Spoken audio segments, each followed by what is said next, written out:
बड'फा उपेन्द्रनाथ ब्रह्मनि 34थि रुंसारि सान फालिदों एबसुआ। क'क्राझार जिल्ला दतमा थुलुंगाफुरियाव थानाय मांखरसालियाव दिनै दुलाराय बर' फरायसा आफादा सानसेनि हाबाफारिजों फालिदों बड'फा उपेन्द्रनाथ ब्रह्मनि 34थि रुंसारि सान। गिबि हाबाफारि बायदियै आर'ज गाबनाय हाबाफारिनि उनाव दुलाराय बर' फरायसा आफादनि फिरफिलाखौ आद्रा जौथाइसिम बिरहोयो आफादगिरि दिपेन बर'आ।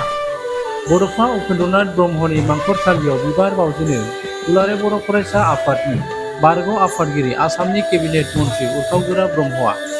बड'फा उपेन्द्रनाथ ब्रह्मनि मुसुखायाव बिबार बावजेनो दुलाराय बर' फरायसा आफादनि बारग' गाहाय नेहाथारि एमएलए लरेन्स इस्लारिया।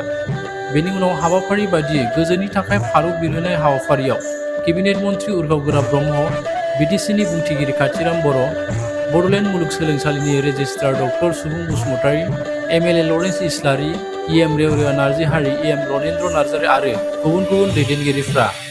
हाबाफारियावनो आसाम आयेन आफादनि बुंथिगिरि बिश्वजित दैमारि, 1 नं क'क्राझार लकसभा बिजाबनि एनजिएनि बिजाथि जयन्त बसुमतारी, क'क्राझार इउएन एकाडेमिनि डिरेक्टर कृष्ण गपाल बसुमतारी आरो गोबां सानसुमैगिरि रायजो राजाफोर आरो गोबां फरायसाफ्रा बाहागो लायो।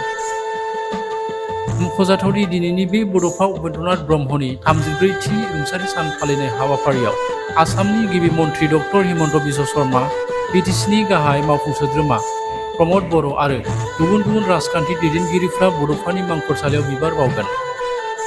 मख'जाथावदि दिनैनि बे 34थि बड'फा उपेन्द्रनाथ ब्रह्मनि रुंसारि साननि हाबाफारिजोंनो लोब्बा लाखिनानै मुलुगनि गासैबो बिथिंनि गोजोन आरो खौसेथिनि थाखाय आर'ज गाबनाय जागोन। आर'ज गाबनायनि थाखाय गासैबो धोरोमनि सुबुंफोरनि थाखाय गुबुन गुबुन आर'ज गाबग्रा थावनि बानायनानै होनायखौ बे समाव नुनो मोन्दों।